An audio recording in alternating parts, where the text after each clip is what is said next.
Di sebuah desa terpencil, hiduplah seorang laki pendiam yang bekerja sebagai tukang gali sumur. Orang-orang mengenalnya sebagai pria, baik hati, jujur, tapi sangat tertutup. Ia tinggal di rumah kecil, di pinggir desa, rumah dengan tembok lusuh, dan halaman seadanya.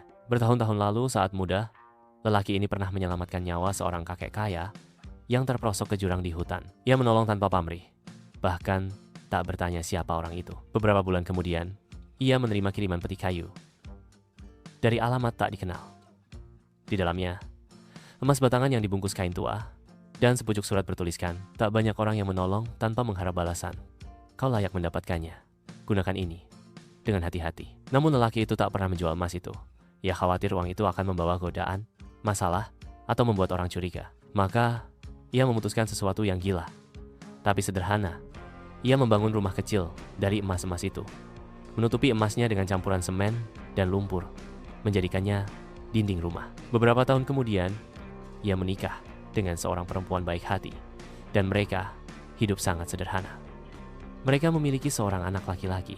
Meskipun hidup serba pas-pasan, tak pernah sekalipun si lelaki mengeluh. Ia tetap menggali sumur untuk mencukupi hidup mereka. Menjelang akhir hayatnya, ia memanggil istri dan anaknya. Jangan pernah jual rumah ini, katanya lirih. Rawatlah, karena rumah ini lebih dari sekadar tempat tinggal. Istrinya hanya mengangguk, tanpa tahu maksudnya. Tahun-tahun berlalu. Lelaki itu wafat. Istri dan anaknya tetap hidup dengan sangat sederhana. Kadang mereka makan ubi rebus berhari-hari. Namun mereka bertahan, karena cinta dan kenangan adalah kekayaan tersendiri.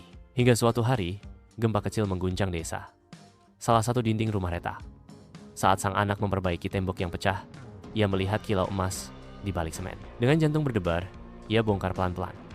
Dan di balik dinding rumah, yang selama ini dianggap biasa, tersusun rapi emas, batangan yang tak terhitung jumlahnya. Ibu dan anak itu menangis dalam diam, bukan karena tiba-tiba jadi kaya, tapi karena akhirnya mengerti pesan sang ayah, bahwa harta sejati bukan untuk dipamerkan, tapi untuk melindungi dengan cinta dan kesabaran. Tak semua kekayaan harus diumbar.